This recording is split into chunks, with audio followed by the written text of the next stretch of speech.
Eh bien le bonsoir.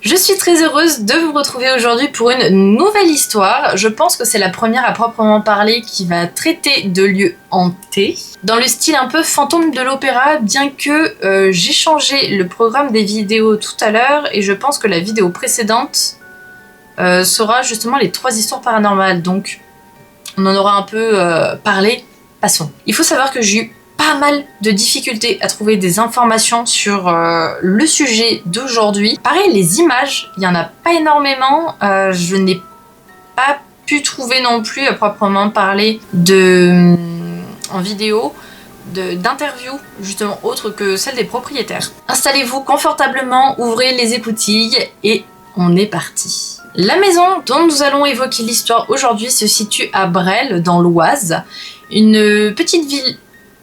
Oh, village ou ville? Je sais pas trop. De 4164 habitants, du moins recensés en 2015, qui est située au nord de Paris. Il faut savoir qu'autrefois, c'était la résidence d'été des évêques de Beauvais, le village. La maison a été construite dans les années 1900 et elle se situe au 13 rue du 11 novembre. Je suis donc allée voir mon ami Google Maps, la bâtisse, pour voir un peu comment elle ressortait, à quoi elle ressemblait, et le village, du coup, la ville en elle-même, très joli village, au passage, je vais dire village, hein. Très joli. J'ai hésité un moment à mettre l'adresse exacte, je vais pas vous le cacher, vous la dire, puisque je me disais, bon, il y a quand même encore des personnes qui vivent, donc forcément, n'allez pas voir les personnes. Mais bon, c'est vrai qu'il y a partout sur Internet, donc je me dis, bon je vous pose ça là, je vous fais confiance. De toute façon, vous verrez à la fin de la vidéo qu'il n'y a plus aucune raison d'y aller. Les phénomènes paranormaux ont commencé à être relatés à l'emménagement du couple en novembre 2019. À partir de là, les propriétaires, bien qu'ils ont hésité pendant un bon moment, par peur d'être jugés, ont finalement pris contact avec une association du coin spécialisée dans le paranormal qui s'appelle Haute-Normandie Paranormal. Donc il y a le lien notamment de la vidéo de leur enquête dans la description. Elle dure à peu près 2 heures, donc il y a beaucoup plus, on va dire, d'éléments qu'ils ont trouvés, mais ça je préfère vous le laisser voir. Ce groupe a identifié que l'entité qui était présente sur les lieux était celui d'une petite fille de 6 ans qui est fréquemment aperçue dans le grenier. Dans la vidéo on voit notamment des orbes. Donc petite parenthèse qui ne concerne que moi, je déteste littéralement les apparitions d'enfants dans les lieux hantés. Je sais pas, j'arrive pas à me dire que ce sont vraiment des enfants, si vous voyez ce que je veux dire, si vous êtes un peu habitués des histoires paranormales. Les enfants, ce sont plutôt, dans la majorité des cas, les entités négatives qui s'amusent à prendre cette apparence-là pour essayer d'amadouer un peu les personnes. Donc, parenthèse fermée. Une photo a été prise aussi en montrant possiblement la silhouette de cette petite fille-là. Je crois que cette photo-là a été prise dans le grenier.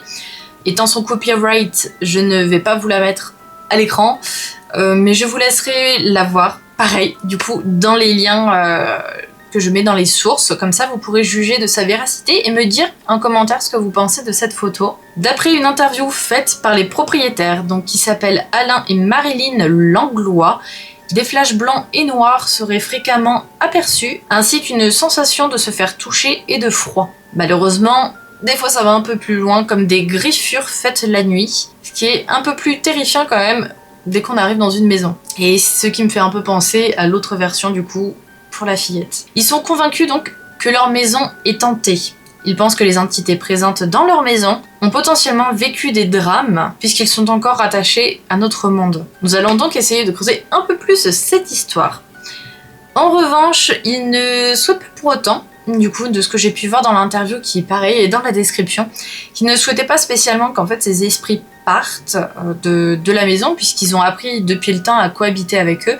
En revanche, ils aimeraient savoir pourquoi ils sont là, qu'est-ce qui les retient pour potentiellement pouvoir les aider s'ils veulent passer dans l'au-delà, enfin dans l'au-delà, non ils y sont déjà, mais passer à autre chose. Les deux pièces les plus sujettes aux activités paranormales sont le grenier et la cave, générant parfois une sensation du coup de malaise. Il y a un moment, d'ailleurs un événement dans la vidéo de l'enquête paranormale où Alain Langlois parlait justement d'une chaise qui avait bougé dans la cuisine. Donc lui avait vu la chaise bouger, elle avait été tirée subitement et sa femme avait juste entendu le bruit. Or personne n'était sur cette chaise ou autour, ils étaient juste tous les deux. Marilyn a confié, je cite: il y avait du tapage sous mon lit la nuit. Ça me réveillait. Une fois, j'ai senti comme quelque chose de froid qui me caressait le bras. Initialement, Alain ne croyait absolument pas aux entités, au paranormal, etc. Il était très cartésien. Mais à force de vivre je ne sais combien de phénomènes, il a fini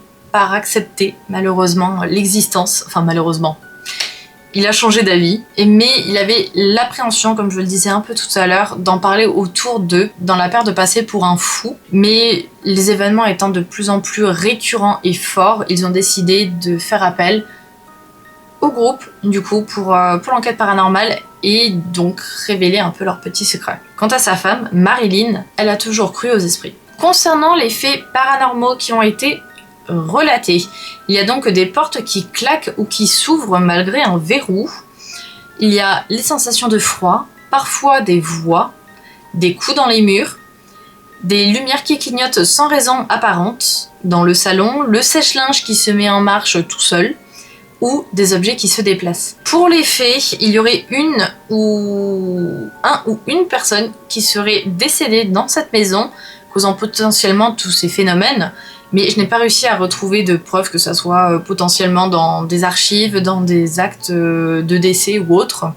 Suite à l'enquête paranormale, le groupe d'enquêteurs ont décidé et ont eu l'accord de propriétaires de purifier les lieux et de prier pour la maison, dans l'espoir de diminuer, voire faire disparaître tous ces événements. Dans les temps qui ont suivi, tout était redevenu calme et la petite fille avait semblé disparaître, mais seulement 2 mois après le passage du groupe, les manifestations ont recommencé de plus belle. Le maire de Bresles a parlé concernant cette histoire, je crois avoir vu que du coup il y avait vécu. Donc Jacques Bèze a confié: j'ai vécu 7 ou 8 ans dans cette maison, je n'ai jamais rien entendu de pareil.